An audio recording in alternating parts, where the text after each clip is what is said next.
Hey guys, and welcome back to ASTV. I'm Mahith Gamage here with the soccer show. I'm joined by the guys from MSA. Again, you might recognize their faces: Chris Lourenco, the technical director, and Adam Mooi, the technical manager at Manitoba Soccer Association. You guys have both been on the show before, but this is the first time we're doing it like this. First time I'm doing it like this as well. So it's a bit different. Of course, we prefer to be next to each other, but it's a little better for me because I don't have to hold up the mic and my shoulder starts burning like crazy after like you guys ramble on for 5 minutes and I'm just my arm's shaking like this. And then I try to like subtly switch over to this arm, but it's never subtle. But yeah, Adam, I'll start with you because I think it's been a while since you've been on here. How are you doing? Yeah, doing well, trying to keeping busy, lots of stuff to do, as you already sort of alluded to. Definitely a different situation we're sort of embracing right now, but one that is presenting a lot of different opportunities that I'm sure we'll sort of touch on later on in the show. So thanks again for having me. Yeah, no problem. And Chris, you've been on here quite a bit. I think like maybe 3 or 4 times now, but yeah, I guess I'll have to ask you as well how you're doing. doing good. All things considered.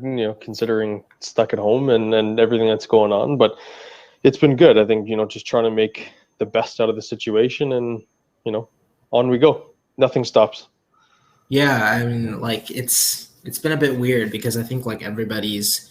Of course, you guys still have your work to do, and you guys are still running programs and stuff like that. But like for someone like me, now I'm stuck at home. I'm doing like an online course at the university, and like how can you make yourself do that? Even though I figured, okay, I'm at home, I got tons of time, I can do it. And then now it's like every 3 days I'll remember like, wait, am I in a course right now? And then I'll have to go back and check because of course I'm in your C license course as well. So that's been like something that I've been wanting to do for a long time. So I'm very interested in doing that. And then I think of school and it's like that's something I do like all the time, right? So it's nothing that I hold to a higher regard. So it's been a bit weird. But yeah, keeping busy is kind of like the main thing that everyone's trying to do now. And, you guys are a bit lucky because you still have work. But for those who don't have work, picking up new hobbies, doing this and that. And, hopefully I think everybody's going to come out of this, a bit stronger in whatever they felt they needed to be stronger in, which is really good. But for you guys, your work has your targets I feel have been the same, but the way you deliver it has been a bit different now because of all this. Adam, so like what are you guys working on right now? I mean, what sort of things are you two working on? Yeah, still a lot of the same sort of activities and same sort of pillars. The player development, we're still touching on that a little bit as much as we can. Doing some home training programs for some athletes, supporting the Westman Regional Soccer Association with that as well, to get some stuff out to the athletes in the Westman area. Coach Ed is obviously a big one that there's been a massive transition, and I'll let Chris touch on that a little bit more, but that's definitely a big one for us right now. That's been exciting and been very, very positive, I'd say.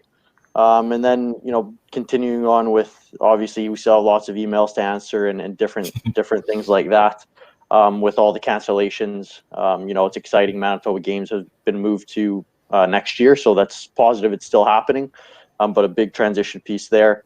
Canada Summer Games is one that we're still kind of working on, and that's happening next year as well. And then I know Andrew's been starting to work on the 2022 Manitoba Winter Games, which is going to have futsal in it, so that's exciting as well. So just mostly the same sort of stuff. It's really given us an opportunity to really sort of review what we're doing, and review some of the programs that have finished and give us a little bit a better time to reflect and reset a little bit, almost, as opposed to just being caught up in the day-to-day all the time. Chris, you got anything to add to that? Yeah, I mean, I think one of the biggest things that we've kind of taken out of this situation is, we still have work to do. So how can we find different opportunities within this, that, sure, we're not on the field anymore, but how can we take this opportunity to find and provide value as best as we can through the programs that we're still able to run. So things like the coach education that Adam said, where, we're still able to do coach education. How can we deliver this? Well, online is becoming this huge, crazy platform now, I mean, it always was, but now I think it's taken it to a completely different level. So been trying to find ways to utilize that and really trying to engage with our members in kind of different fashions. And, along with what Adam's saying with those home kind of training programs for some of the players that we train in the winter months. It's just, how can we take the moment and really find the silver lining and say, you know what, instead of sitting around doing nothing, how can we provide you with something to do, with either that be education or some sort of home training program. So within all that, I think it's been really good, and coach education has definitely been one of the biggest pieces for us, which has been excellent, along with one of the other kind of areas that we've been able to touch on that we might not have been able to do if we were kind of in the thick of other things is planning for the future. What does the future look like? How can we kind of set things up? How can we take positive pieces out of what we're doing now and then really utilize that in the future? So it's been really, really good for us. Yeah, and I feel like the coach education is something that is quite, I feel, more adaptable to online, because I mean, obviously you're still missing the on-field components and stuff like that, but a lot of it is like learning and bouncing ideas off of each other, and you're still able to do that through an online classroom. I think you guys have done a good job with it, because it's not easy, with so many people. But if you know what we're talking about, if you're keeping everybody engaged, I think it's been very interesting, and I think like so far it's been very enjoyable. But like the thing that I was thinking about is, like, for the players it's a bit difficult, because not all of them have access to great training equipment at home. What if they're living like in an apartment, or maybe there's no like backyard or something like that where they can go kick a ball around? Like how much is this gonna do you think affect players in the province? I think it's like you said, it's difficult for a lot of people in different ways. And then, like you're saying, with if you're in an apartment, you might not have kind of a backyard or a back garden to go kick a ball around in. So how can you utilize what you've got at home to kind of continue with some sort of learning and some sort of training? So there's obviously, fortunately in Manitoba, we're allowed to be outside, and we're allowed to go for runs and keep somewhat fit and active. So that's obviously something that we're pushing, is just trying to stay fit, ultimately, like aerobically and anaerobically fit.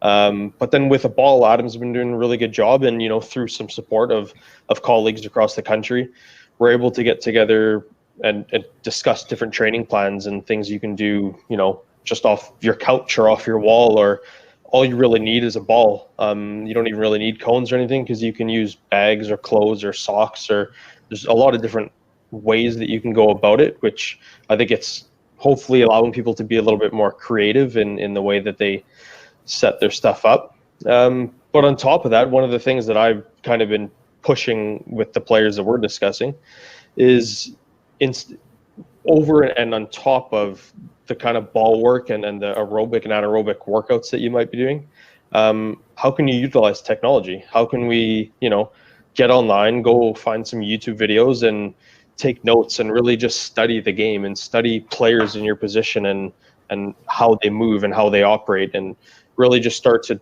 look at a different sense of learning.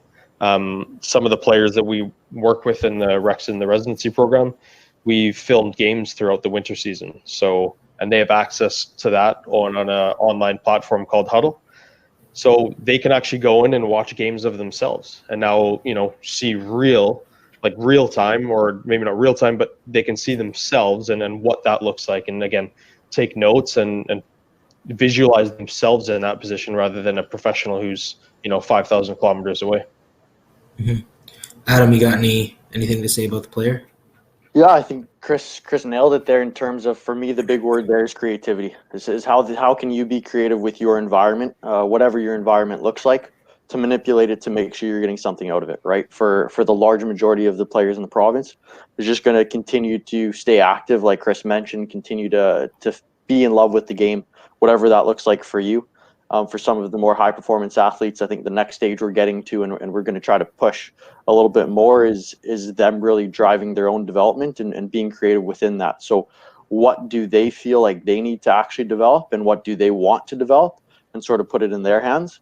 And then, as Chris mentioned, if it's more of a tactical understanding that they want, or minute details within the game, can you study the game, and how are you going to go about that? Is it some technique stuff, right? I'm sending out some sessions and creating some sessions, but if that's not what you want to work on, what do you want to work on, and how are you going to create a session yourself to make sure you're improving yourself?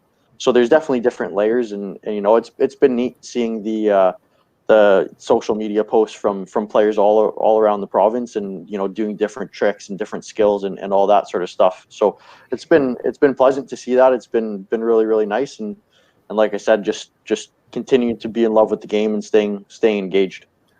Yeah, I think there's a lot to that sort of learning aspect as well. Like I mentioned with coaches, but I think you can do that with a player as well, because like you mentioned, Chris, like watching your own games back or looking at YouTube videos or other games, I think it can make a big difference. Like I remember, I think I told you guys this during one of the coaching courses, but there was one point, I think like just before I graduated high school, I think I was throughout grade 12, I didn't play.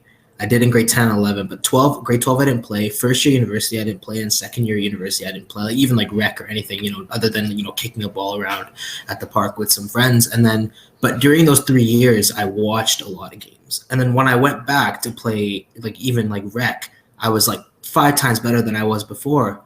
But like, and I was wondering how, because I like hardly touched a ball in like a game scenario other than at pickup games at Kirkbridge Park or whatever. But just from watching games, it makes a difference, because you just sort of like subconsciously gain that sort of intelligence as to, what you can do with the ball, where to be, what to do in certain situations. And, while it's not going to, make you the full package, obviously I'm not playing for Valor right now, as you can tell, it can still make a difference in a player, especially during a time like this where maybe they don't play for like 4 or 5 months. Maybe what they're doing and what they're watching during those 4 or 5 months can make them a better player eventually once they get back on the field. So I think that's something that like anybody can do, even if you're not a fan of watching, if you just watch one game every once in a while, I think it can make a difference. I think one of the big pieces, and we actually touch on this a little bit in our coaching courses as well, is that everybody learns in a different way. And some people learn in a multiple of different ways. So, you've got your visual learners, and you've got the people who need to physically do it to learn, and people who can just listen to it or, read it and learn. So I think players are we talk about that with coaches in relation to players, understanding that players learn in different ways. So I think with a player, the biggest piece of that for me is the application of it. So if a player understands how they learn best, it's how they can apply that to themselves, in times like this to continue their learning. Some are really, really good, maybe like yourself, in terms of watching videos, and that might help them and they can apply that. But you have to be willing to go out and do that. Some others and players that Adam and I have spoken to have, they've gone out to the park with their dad or with their brother or with their sister, and they're able to go out and practice different things. And they've set up their own little drill that they've done or activity that they've done in terms of, receiving the ball in different spaces and really trying things that they've recognized themselves to say, this is what I need to work on. But for me, like I said, it's the application. Are you willing to apply the learning that you have during this time? And if you are, I think a lot of the players are going to be kind of better off for it. So. Mm-hmm. We're going to go to a quick commercial break, but we'll be right back with Chris and Adam from MSA.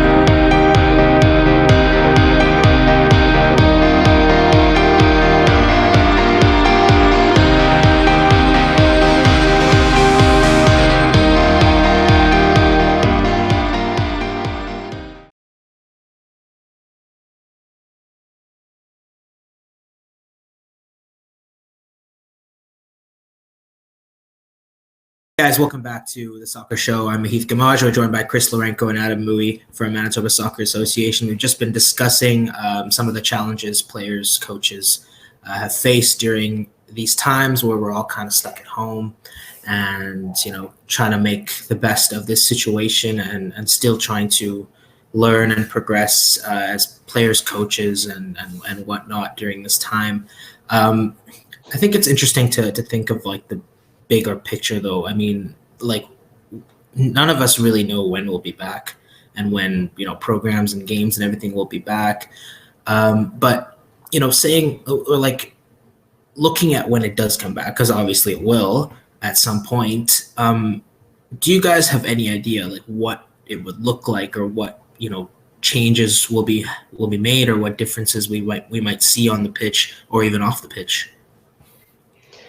It's a great question, and actually some stuff that I've been kind of working on with all the technical directors across the country, and we're hoping to engage our membership a little bit within this, because I think they're an important piece of it. And I think the overlying concept that we're looking at is that we're going to be back at some point. When that is there's still a lot of discussion in that, but we're going to be back. And because we're going to be back, we need to start to plan what that looks like. And, we're not the only ones, across the world, everybody has kind of gone through the same thing. So how can we take pieces from different parts of the world to apply it to here? What works in Manitoba, what works in Canada? So we're looking at different things, like a phased in approach in terms of, maybe we start training in small groups, and then we kind of increase it from there, eventually leading up to our regular or normal full field, 11-a-side game for the older ages.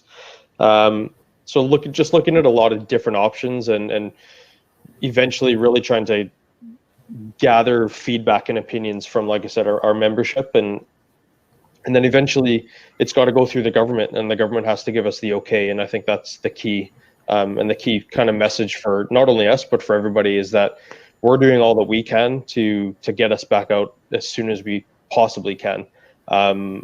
But ultimately we have to wait for the government and the public health officials to give us that okay. And once we do, we'll have our plan set and ready, and then here you go. And hopefully we won't have lost too much of the summer. And if we do, then we just continue on. And like I kind of said at the beginning of the show, just taking the positives and kind of the silver lining of it all. Even if we do miss the summer or most of the summer, how can we take the positive out of it just to continue on? Because we can't stop. Yeah, that's the best way to look at it, because it's not like we're alone in this situation, because like you mentioned, everyone around the world is going through this. So like, if we're delayed by something, then a lot of other places will be too. So like, it's not as if we're falling behind or anything like that, which I think is one of the bigger positives in this. We're aching to get everybody back out on the field, but like, ultimately safety, everything is the first priority. And I don't think it's going to hold us back whatsoever, because everybody else is going through the same thing. So I think just because of that, it's important just to be patient and just wait till you get the green light. But yeah, it is a difficult situation. I feel like a lot of stuff is gonna take a while to get back in the groove of things. And like, even if you I don't know if you, Adam, do you like follow any like professional soccer or anything? Because I know Chris supports Arsenal and watches quite a bit, but Adam, I don't think I've ever talked to you about it. Yeah, I do. Obviously being a student of the game and trying to, continue to learn, I definitely follow different leagues around the world. And Swansea City is actually my team that I support. Obviously with Valor as well, being our hometown team. But it's been interesting to see what different leagues around the world are doing. And, some leagues have canceled altogether. Some governments are saying that they're not going to have any sports or sort of any big activities like concerts or anything until there's a vaccine. Then you see other leagues like, the Korean league, the German league. I think there's reports that the Spanish league and Portuguese league and even the Italian league are going to get back to playing at some time. German league's supposed to start this weekend here. So it's interesting to see their sort of the different precautions and measures that everyone's taking. MLS with sort of the individual training happening right now. So obviously that's not necessarily completely relevant to our context, talking about amateur players and sort of youth sport for the most part. But definitely interesting to see and continue to follow it. And I'm excited to get back to watching some professional games, and hopefully it continues and it works out well for them. Yeah, like the I think like the French league and the Dutch league have canceled their seasons, while England is very adamant on restarting because that TV money has to go into the club somehow, I guess. But yeah, like it's I think it was Inter versus Juventus before everything kind of stopped, where that was like the first big game that was played behind closed doors. And it was like so eerie watching that, because it felt like you were just watching a training session, with the players. You can hear everything they're saying. You can hear everything the coaches are saying. You can hear the ball being kicked. You can hear every little sound.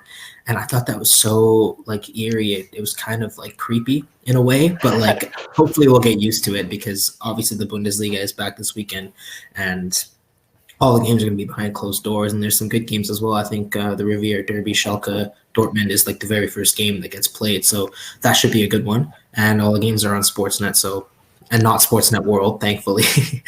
But yeah, I mean, that's going to be interesting to see for sure, because I think a lot of people are keeping an eye on that as to how things are going to work out, because like the German league is the first like big league to come back, so everybody's going to be kind of keeping an eye on it to see what they do, what sort of example they set, and whether it's going to be a good example or a bad example. And I think it's going to be important for them to get it right, because I think a lot is at stake. But hopefully things go well. And I think like in England they're starting training like recently, but like there's no tackling, like nothing like that, and they're like looking at different things to possibly put in place, and it's like asking players to turn away when being tackled, maybe even like shortening halves. But like it's I feel like it's very difficult to ask players to do that, because it's it's what they grew up doing, and even changing the laws of the game feels very odd to me. But like are these the sort of drastic measures that we might have to take long term, like everywhere? I think that we can take, like Adam said, like the professional game is quite a bit different, obviously, from the amateur game, but we can take bits and pieces from kind of what we see and what we hear in the news and the media from the professional leagues and see if we can apply it here. And then for sure, some are good ideas that would work, and others, are ideas that just don't make sense for our own reality. I mean, a friend of ours who gave us a bit of a report today from the Bundesliga and some of the details that are going to be happening in the league there. Things like, no handshakes. I mean, it's an obvious one, I think, for us, and the one that we had actually kind of implemented in our own program before this all hit, knowing that, lots of people were getting sick. But things like no handshakes, things like, even goal celebrations, things like that. Like that's where you're going to get a bit more close contact. But then other stuff like players on the bench, they've got to wear masks, or the coach on the bench has to wear a mask and can only take it off when they're yelling out instructions. So we can take, I think, bits and pieces from what we see across the world in terms of professional leagues. And, like Adam said, we're students of the game, and we're always catching up and reading in the news about what's going on. So what can we take from there, apply it to our own kind of reality, and hopefully it makes sense for Manitoba. And then, as I mentioned, we're working with the technical directors across the country.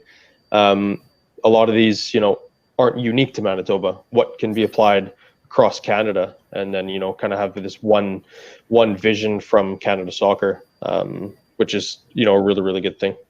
Yeah, and I think it's important to note there that, just like other leagues in the world, like the MLS, for example, we're going to be doing the same thing in terms of a phasing in sort of approach. There's going to be different phases to, how training can look to start everything off. And then, obviously, hopefully getting back to where we sort of left off before this all hit. But again, it just patience and making sure we're following the right sort of procedures and protocols. Is there anything different with futsal during all this, Adam? We don't have necessarily any formal futsal leagues or sanctioned futsal leagues right now in Manitoba, so not a whole ton happening. And generally, futsal is sort of the winter sport or the winter version of soccer, if anything, at least in Manitoba for right now. So until that changes, there won't be any sort of news in terms of what's happening there. In terms of, the Futsal World Cup has been postponed to next year now, in September, I believe. So definitely around the world, there's similar activities and similar precautions and procedures that are happening for futsal. But right now in Manitoba, it's more of a supplementary sort of game. So it's not as not necessarily on the forefront or anything that we're planning for any differently than we would be for soccer. Right, and futsal in general, I know it's something that you're very involved in, Adam, and like I feel it's very much a growing aspect of soccer. But like, what sort of benefits do you see from playing futsal along with playing regular 11v11?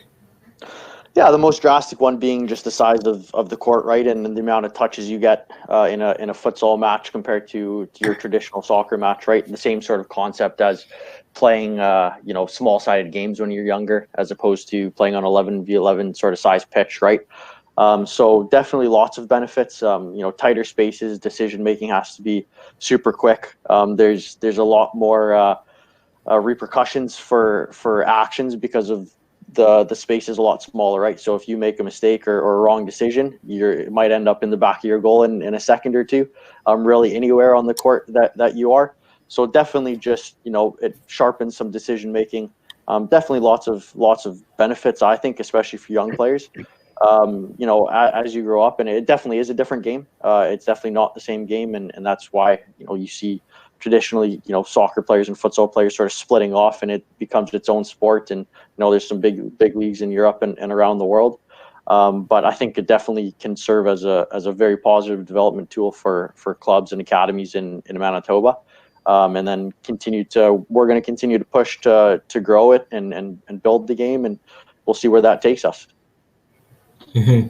Yeah, I definitely agree with that. I think it's something that I wish we got into when we were a bit younger. It definitely improves like ball control and even vision and all these decision making type things that obviously would help you once you go into 11v11 soccer. But there's a lot of stuff obviously the other way around as well. The 11v11 would bring you.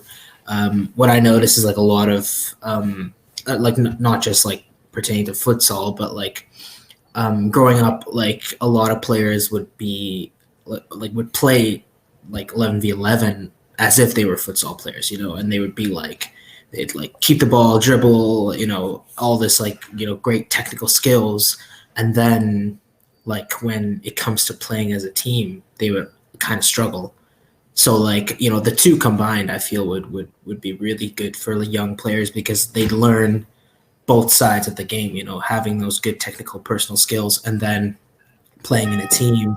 And somebody got to answer the door. All right. So, I think that's pretty much it for this episode. Is lastly, is there anything you guys are doing apart from all your soccer stuff that you guys are maybe using to pass the time? I think soccer takes up most of our time. I think, and we're happy with that. I mean, it's obviously something that we love, and I think one of the more exciting pieces that Adam and I are working on, along with our staff, obviously soccer related, is every Friday we release what we're calling MSA Staff Suggests, where we have different articles or different videos and things that are really accessible to our entire membership, and each week will have a different theme. So the last few weeks, I mean, we've had personal coach development, we've had a theme on long-term player development. This past week was keeping girls in sport, and then coming up, along with the futsal conversation, is we're looking to do maybe some futsal stuff in terms of different educational pieces for everybody: players, coaches, parents, volunteers. And within that, we're hoping to kind of extend hopefully our own knowledge and things that we've learned in terms of showing what the benefit is in each kind of theme, and specifically, as I said, when the futsal week comes up, what are the benefits of that? So I think, we're always doing soccer, and we're always thinking about soccer and things like that. And this is, I think, our kind of way of passing that on to everybody else, is that in your free time, if you love football and futsal as much as we do, take a look at this stuff. Take a look at it, educate yourself, and just see different pieces of it. So, yeah, I don't know if there's much outside of football for us. Adam, you're not doing anything other than looking at this stuff?